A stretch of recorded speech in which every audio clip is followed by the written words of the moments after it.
That's better. Hello, I'm John Shepherd, and in this video we're going to take a look at the training the athletes I'm coaching are doing now as they transition from phase 1 of training to phase 2 as we near Christmas. Now, we have been working on acceleration basically since returning back to training, but now we're beginning to do more of it and increase the speed and some of the resistances used when using sleds. So there's a lot of positioning work going on, a lot of work on low heel recovery and learning how to move from a static position as effectively as possible. We've also used a free lap system to time sled pull runs, so this adds another degree of motivation and gets the athletes to try that bit harder. As noted, we have also increased the resistance being applied to acceleration, although these two young athletes here, the pull was probably a little bit too great, but you do need to vary the load on acceleration and, equally importantly, learn how to do it competitively and individually. You don't want to rush your acceleration. Speed bounds are another aspect that we've been including to try to develop greater accelerative ability. Plyometrics for both the long and triple jumpers has also changed, so we're doing more multiple hops, sometimes from standing, but more often than not with a run-on, so that the athlete has to overcome greater speed and develop greater reactivity, and it becomes more married to what they'll have to do when they're actually triple jumping. As noted, this gives us the opportunity to focus on elements of technique such as hip swing and foot strike and ground contact. It's all about seamlessly progressing the athlete to be able to withstand more force, develop more power as the indoor season approaches, so that it all becomes an easy transition when it comes to jumping off of their longer run-ups when needed.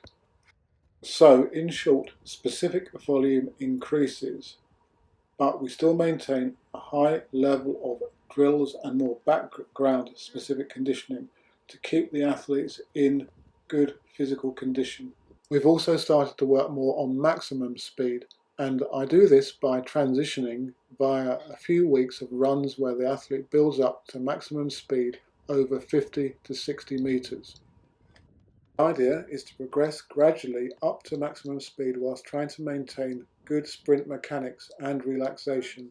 And of course you can drop the speed a little bit if an athlete's not quite ready. It's less severe on the body. And more about that gradual seamless transition. Of course we're still working on our drills and different types of plyometrics in order to dovetail in to the rest of the training program.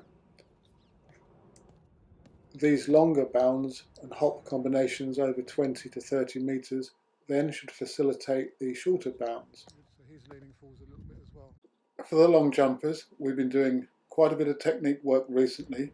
As is the way with my training system, the takeoff drills that we do before will make it easier to perform takeoffs and indeed jump when they go to the pit. Because of the recent lockdown, it's been more difficult to do some of the things that I'd normally do. However, we did manage to come up with a way of getting some mats so that we can work on the transition through mats to the takeoff. Normally, we'd be doing lots of that work in the nice and warm. Here's a jump just before lockdown in the warm, and the younger athletes do more technique work from earlier on, as I believe that it's crucial that they master as effective technique as they can at an early age, which will then cement into their senior careers. I always believe it's important to really work on the technique of the younger athletes because it will pay dividends in the long run. All the drills and the conditioning that they've done previously, as I've indicated with the seniors and other athletes, should dovetail into this.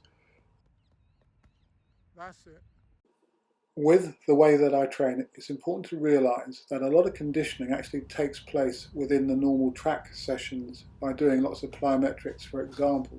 However, those that need to do weights and can do during lockdown are continuing. As I've indicated and shown you in other videos, there are, however, ways to use body weight in a way that's more akin to weight training. So here we have Madison doing some single leg jumps where she's switching off the stretch reflex. And here's a double leg version We also continue to do rehabilitation exercises such as these ones here for the ankles. And we were also doing medicine ball work, which would have transitioned to more dynamic movements if we'd have been able to train more indoors. Regular channel viewers will also know that we were doing step runs and plyometrics up steps, as well as hill runs up to 1060s at about 60 to 70% effort. Well, those will be now phased out in favour of faster and more specific plyometrics and sprints and run-up work. Hello, I'm John Shepherd and I'm going to talk to you about channel memberships. At the moment I've set up 2 levels, channel supporter and athlete and coach member. Now if you become a channel supporter, you're doing just that.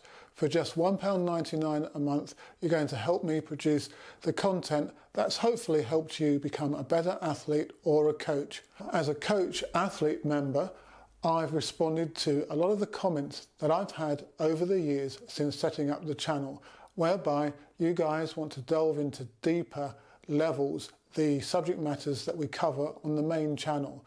So for example, coaches want to know more about periodisation, training planning and how you can develop a young athlete.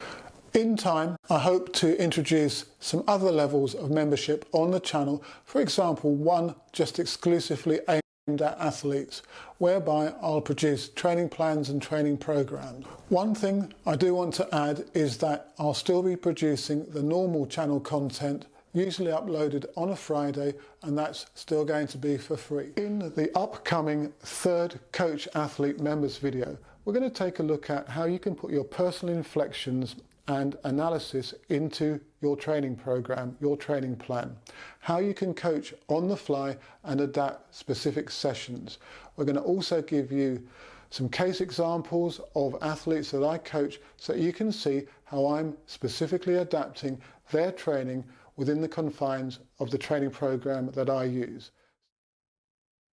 Hopefully this short overview of how I plan my training as we move into the 2nd phase will give you an idea of what type of training you could be doing now if you are a long or a triple jumper. Swing and lift and relax. So, as usual, do leave any comments you may have in the section below or through my other social media, and stay safe and good luck with your training. And do look out for some more product evaluations in the Sports Tech on Test series of videos.